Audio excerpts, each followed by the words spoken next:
All right, so good evening, everyone. I am so grateful for the invitation, Brother Lance, to present to you all. It is an honor and a privilege to just come back home to speak on behalf of the Millennial Ministry tonight. My name is Jessica Bedney. I am a licensed independent clinical social worker, and I've worked in the mental health field for over 10 years now. So before I get started, there was so much information that I wanted to include, but for the sake of time, I'm just going to plant a seed on how we can be thoughtful around mental health, what it looks like in our church and community. So that being said, the information that I share with you today may be a little bit broad or may be too specific, but have your questions ready at the end. Hopefully there'll be some time left over. All right, so let's get started. I'm going to share my screen and you guys can tell me if you guys can see it. Okay. Yeah, we can see it. You're good. All right, awesome. Okay, so mental health and the Black community. What is mental health? So mental health includes our emotional, psychological, and social well-being. It affects how we think, how we feel, and how we act. It also helps determine how we handle stress, right? How we relate to others and make choices. Mental health is important at every stage of life, from childhood to adolescence through adulthood. I want to make the distinction between when we talk about mental health and mental illness, right? So we all have mental health, as we all have physical health. And how healthy or unhealthy our mind is what I'd like to discuss. So I just gave the definition for mental health, but in terms of mental illness, we all go through issues. Those issues can become problems. Those problems, if not resolved for a prolonged period of time, can turn into a condition, a mental health condition or illness. That's when you hear of those clinical conditions of depression or anxiety or PTSD, which is post-traumatic stress disorder, or bipolar, right? But how does this relate to the Black community? So here are some statistics just to justify why we're talking about this today. So 1 in 4 Americans will experience mental illness in their lifetime. That's regardless of race or age or gender, right? But in the Black community, African-American adults are 20% more likely to experience mental health issues than the rest of the population. And of that 20%, 25% of African Americans seek treatment for a mental health issue. So the reasons for this drop-off include misdiagnosis by doctors, socioeconomic factors, stigma, and a lack of African-American mental health professionals. Adult Black Americans living below poverty are 3 times more likely to report severe psychological distress than those living above poverty. And although Black Americans are less likely than white people to die from suicide as teenagers, Black American teenagers are more likely to attempt suicide than are white teenagers. And lastly, some African Americans even see mental illness as a punishment from God. So up to 85% of African Americans describe themselves as fairly religious or religious, and they commonly use prayer as a way to handle their stress, according to one study cited by the American Psychiatric Association. So what impacts our mental health? I am so blessed to be going last because everything that you heard from the last 2 Fridays were regarding systemic issues impacting our mental health. How could it not, right? So when we talk about it, we talk about racial injustice. The Black community in particular is at significantly increased risk of developing a mental health issue due to historical, economic, social, political influences that systemically expose the Black community to factors known to be damaging to psychological and physical health. We heard from Brother Romian and Sister Jessica regarding Black poverty and the hunger statistics.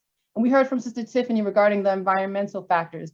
And Brother Lance gave us an in-depth look at all the atrocities towards African Americans and why there's such a mistrust in the American healthcare system.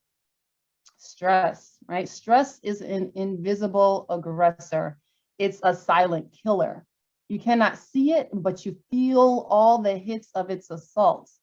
Being Black in America, there's this daily social tension.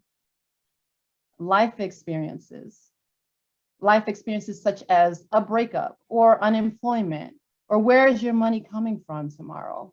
Or the stress of an upcoming paper or assignment, right? Being subjected to trauma. Very few people can go through life without encountering some kind of trauma. Unlike ordinary hardships, traumatic events tend to be sudden and unpredictable, involve a serious threat to life like bodily injury or death, and feel beyond a person's control. When you understand the traumas of Black people, that Black people have suffered during the times of slavery up to present day, when images of Black people being victims of racialized violence in the form of police shootings, or seeing children crying for their parents who were arrested, all of this has long-term damaging effects on the psyche. There's been a major study on ACEs, or what they call adverse childhood experiences. These all impact our mental health. So some of those adverse childhood experiences of living in poverty or homelessness or witnessing violence, right? Those are experiences as a child, and they impact adults. Those childhood experiences impact adults, and African Americans of all ages are more likely to witness or be victims of serious violent crimes. Exposure to violence increases the risk of developing a mental health condition such as post-traumatic stress disorder, depression, and anxiety. African American children are more likely than other children to be exposed to violence, which can have a profound long-term effect on their mental health. And finally, family history. The American Academy of Pediatrics just put out an article that talks about how racism has a tremendous effect in utero on women who are pregnant, and how it affects the children in terms of certain stressors being passed on, and also the long-term effects when they become adults, and these stressors creating disorders related to trauma. This includes diabetes, hypertension, and certain forms of cancer. Men who have been affected by trauma over a period of time, their RNA genes become altered. In men, an altered RNA gene can lead to the transmission of the effects of their trauma, which can include depression and other anxiety disorders being passed down.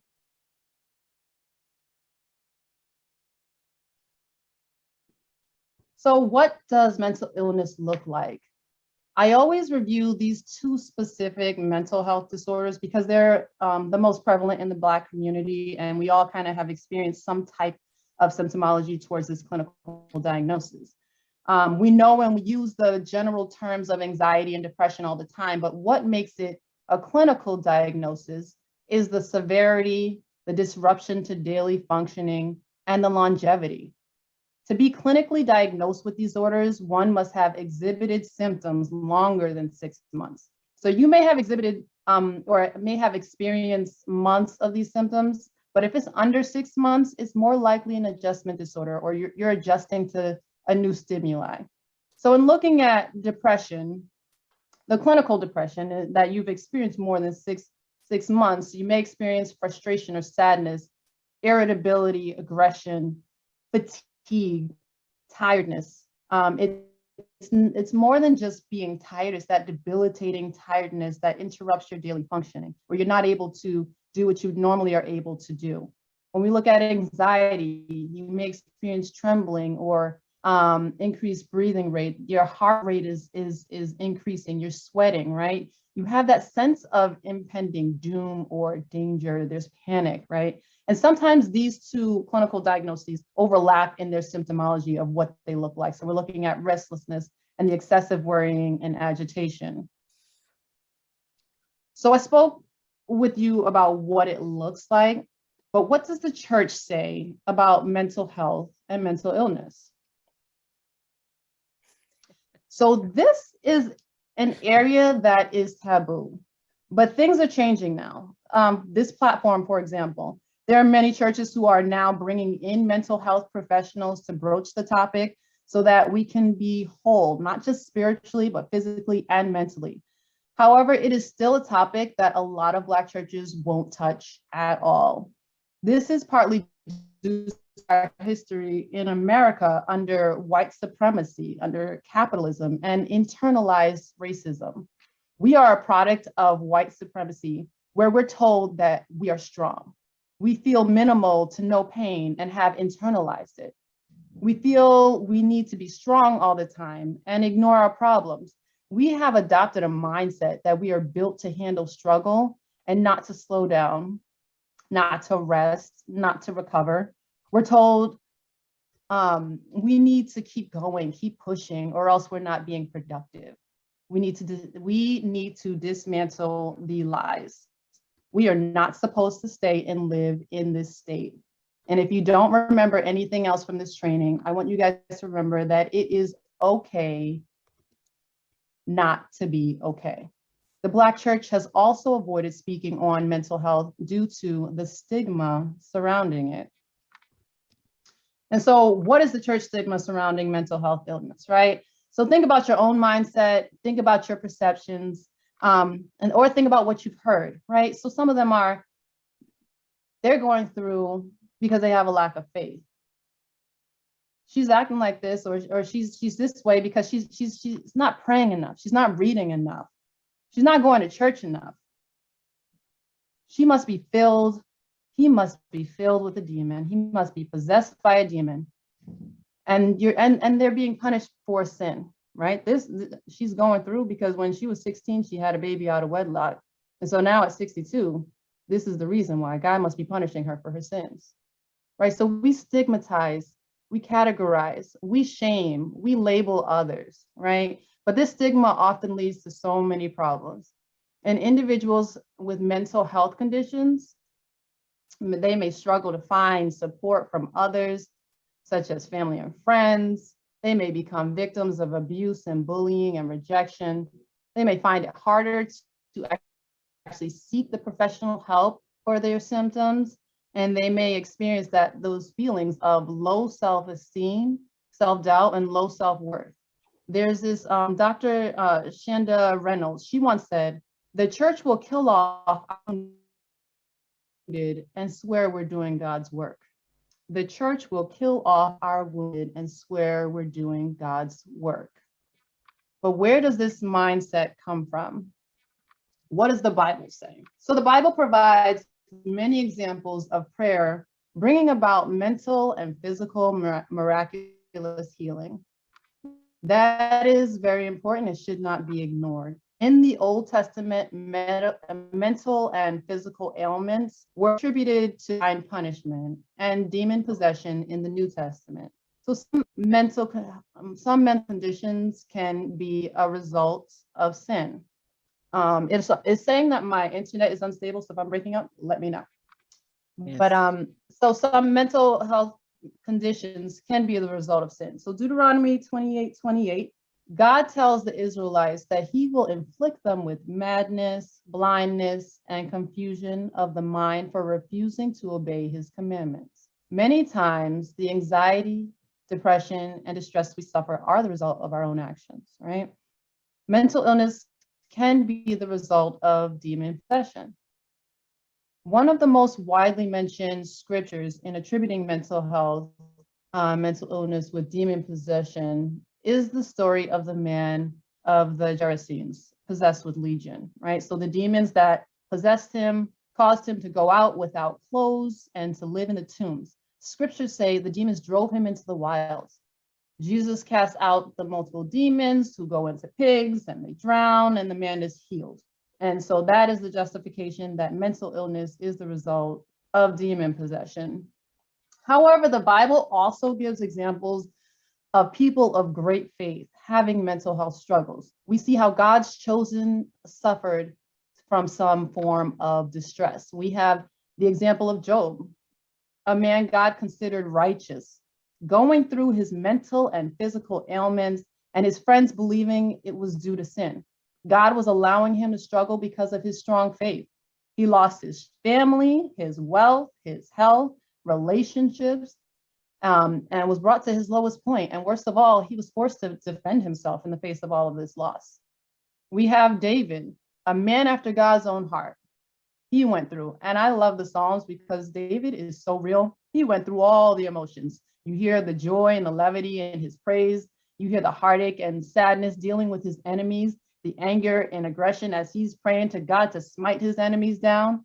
But he was depressed, right?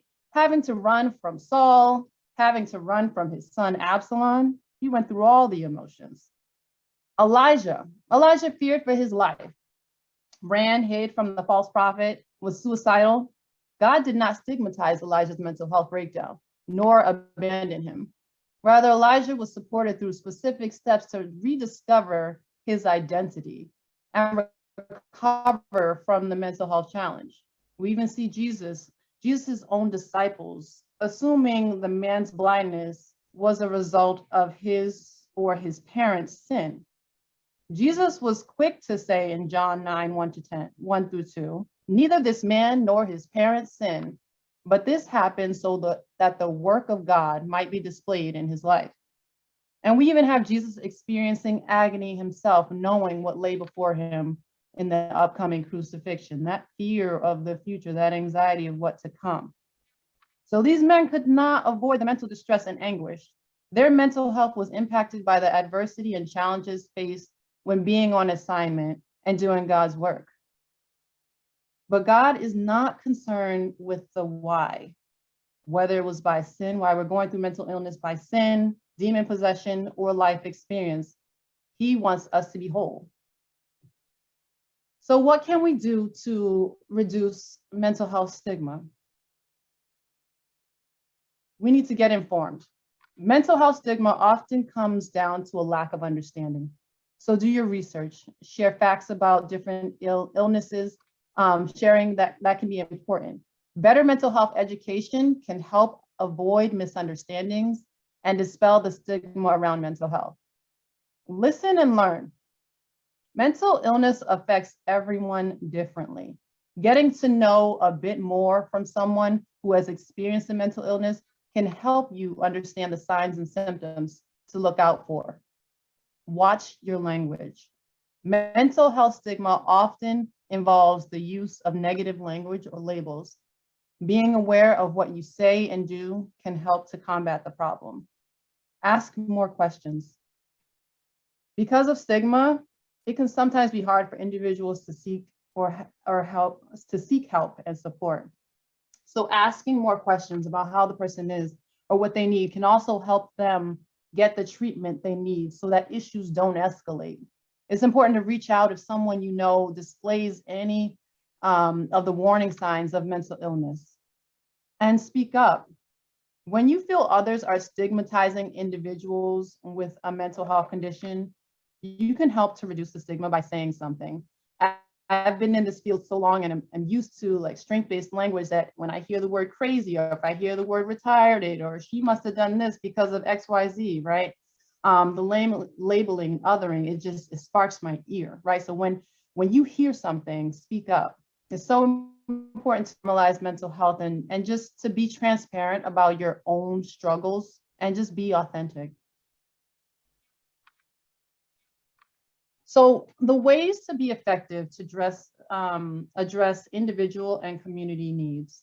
The first things first is examine yourself. Do a self-check. You can't pour out from an empty vessel, right? Deal with your own stuff, deal with your own trauma, take care of yourself. As Christians, as Black people, we fall into the role of helpers. We're so used to putting our needs on the back burner for the sake of others, but everyone can benefit from mental health and self-care supports. It's not just for the severely mentally ill. We all struggle in life. It's important to pray and use wisdom. Prayer for the person living with mental health disorder can be a contentious issue sometimes. Christians use prayer as the answer to all the problems, like it's the end all be all will be well now that I've prayed. It is true that prayer is required. We all know the power of prayer. We know what gets us through and where to find answers. In Christ, we have a hope that transcends all of our circumstances. That's the great foundation for recovery. Otherwise, the therapeutic interventions will just minimize their symptoms. That hope really builds the foundation for recovery. But only pray with the person with their permission, and don't be offended or think they are a bad Christian or lacking faith if they say no. Also use wisdom and discernment. It's so important. Since most of you all are not mental health professionals, it is so important that you seek the guidance of Bishop Williams or another clergy so that there is an appropriate discernment between the spiritual and mental health. Listen and be open, right? Without judgment. Be open to God's response to our prayers. Prayer is our weapon, and God may bring about instantaneous healing, or he may reveal strategy that will bring those suffering back into alignment. That could come in the form of instruction of consistent eating habits or getting enough sleep, finding a routine, removing yourself from known triggers, getting in community with positive people, getting that accountability, or even going to a health professional. In all reality, similar to physical ailments, mental illness can be a transformative experience that draws you closer to God. As I mentioned before, avoid stigmatizing language and behaviors. Listen and just be, right? Listen without judgment or condemnation. Even if you don't agree, just be with them. Don't worry about doing or having the right answers. Let them cry, let them vent, talk, get angry, ask questions. The support we provide can bring restoration and restoration or further damage the individual. So build relationship, communicate regularly. For us, the church is a divine opportunity that God sends broken people. The Bible tells us to care for those who are suffering. Once again, if you see something, say something.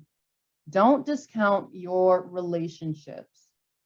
You may be able to pick up on a change in a person's usual behavior. Take notice if your friend has been more tired recently. Are they forgetting tasks? Are they not as sharp as they used to be? And they're well under the age of Alzheimer's or dementia. That would be the cause, right? Take notice of these things. Do they have a lack of interest in usual activities they would normally be interested in? These are opportunities to assist them or yourself in getting more support. And lastly, create community. Mental illness is not contagious, right? So we can get close to others. Being a friend is a good idea. We all need friends, we all need community, and who more than those who are ill, right? So we can be bringers of hope, of encouragement, of cards, of small gifts. We can be those who are faithful, who stick with it through thick and thin. But always remember to go back to step one. In your support of others, you can't pour from an empty vessel, so continue to check in on yourself. So being a part of this millennial, representing the Millennial Ministry tonight, I also wanted to talk, about responding to millennials. I'm a millennial, right? But the young adults now are a part of the Generation Z, right? Gen Z as we know it. So young people are seeking answers. They're seeking truth, authenticity. There is not the same loyalty to institutions like previous generations. They're looking to be seen and feel connected. So, young people, we question everything, right? So how do we as a church respond to these generations? Young people have access to so much information through the World Wide Web. They're looking for answers to many of their thoughts and feelings, and the world is giving it to them, right? So, but young adults are looking for models that walk the walk and talk the talk. Young adults are not less spiritual, but are moving away from the church. They're trying any and everything that will bring about connection and healing. So on one hand, you may see them with a Bible and crystals with the next. right? So you may be praying, see them praying to Jesus and giving glory to the universe at the same time. You may see them using sage and believing in the power of manifestation. They're looking for anything that will bring about that healing that they desperately desire. So wouldn't it be better if they received the truth from the church? The more we open up and talk about individual and community challenges, the better we can understand its impacts on us and on other people. Some might argue the church has been silent too long. Thank you.